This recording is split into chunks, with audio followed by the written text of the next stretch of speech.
हृदय नमस्कार। आज आपके समक्ष मनमीत सोनी की एक मार्मिक कविता लेकर उपस्थित हूँ। आज की रचना का शीर्षक है हॉस्पिटल में एक गर्भवती की चीखें। आइए इस रचना की पंक्तियों से आपको परिचित कराता हूँ। वार्ड नंबर 11 के पास, वार्ड नंबर 12 के सामने इस तरह बैठा था मैं कि देख सकूं मेरी ठीक सामने का प्रसूति कक्ष। चीख रही थी एक गर्भवती, अरे कोई बचा ले रे, अरे बाप रे मम्मी, हे माता दुर्गा बचा ले, हे राम सा पीर मेरी पीड़ा हरो। पूरी गैलरी में गूंज रही थी चीखें। सबका ध्यान उधर ही था, मैं भी देख रहा था उधर ही। सबकी दुआ में मेरी दुआ भी शामिल थी। जल्दी से बच्चा हो जाए, आराम आ जाए इस गर्भवती को। कितनी अलग थी वह चीखें, जो गाजा, जो फिलिस्तीन, जो यूक्रेन, जो सीरिया, जो दिल्ली, जो पेशावर, जो सरहदों पर सुनाई देती हैं उन मर्मांतक चीखों से।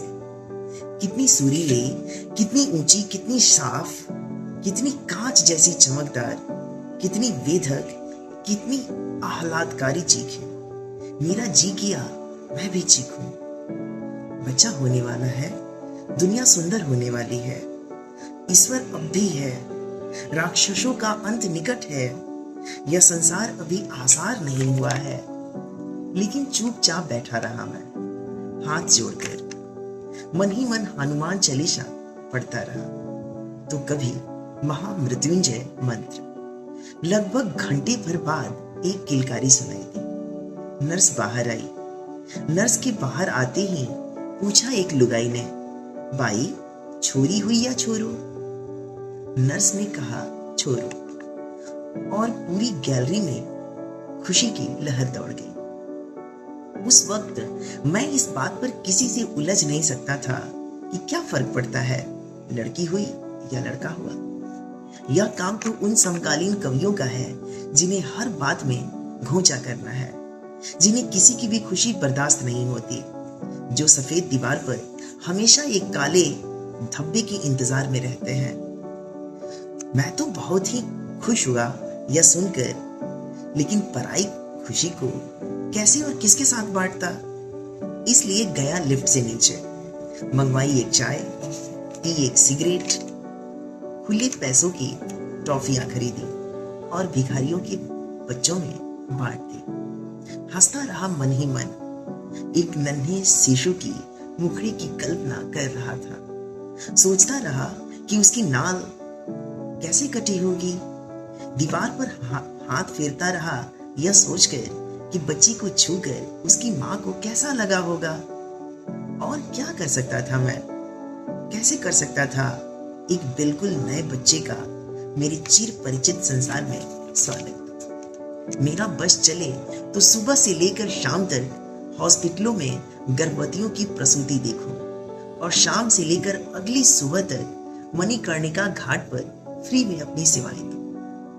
आहा, वह बच्चा पिएगा दूध, आहा, वह बच्चा करेगा दूध की उल्टी, आहा, वह बच्चा हरेक की गोदी में जाएगा, आहा, वह बच्चा तरह तरह से सजाया जाएगा, उसे पुकारा जाएगा कान्हा कहकर। चांद को चूम लो, सितारों को हवा में और ऊपर उछाल दूं, डूबे हुए सूरज को पश्चिम की गुफा से खींच लाऊं, नदियों का पालना झुलाऊं, समंदर में सारे के सारे जहाज उतार दूं, पहाड़ों के शिखर पर चढ़ जाऊं, जंगलों में कहीं खो जाऊं, क्या करूं कहां जाऊं, इतनी खुशी लेकर कि इस मृत्यु लोक में फिर से जन्मी है एक अनश्वर आशा। जिस लोहे की बेंच पर बैठा हूं उसे ही बजाता हूं। वो मेरे बच्चे मेरे हाथ से कांसे की थाली की तरह कि तू जब तक ऑपरेशन थिएटर से बाहर आएगा तब तक चला जाऊंगा। मैं नहीं चूम पाऊंगा तेरा माथा, तेरे नन्हे हाथों में नहीं रख पाऊंगा 100 का नोट। हे मेरे बाल गोपाल, हे मेरे नन्हे कृष्ण, हे मेरे कौशल्यानंदन राम, स्वागत है, स्वागत है, स्वागत है, स्वागत है तुम्हारा। धन्यवाद।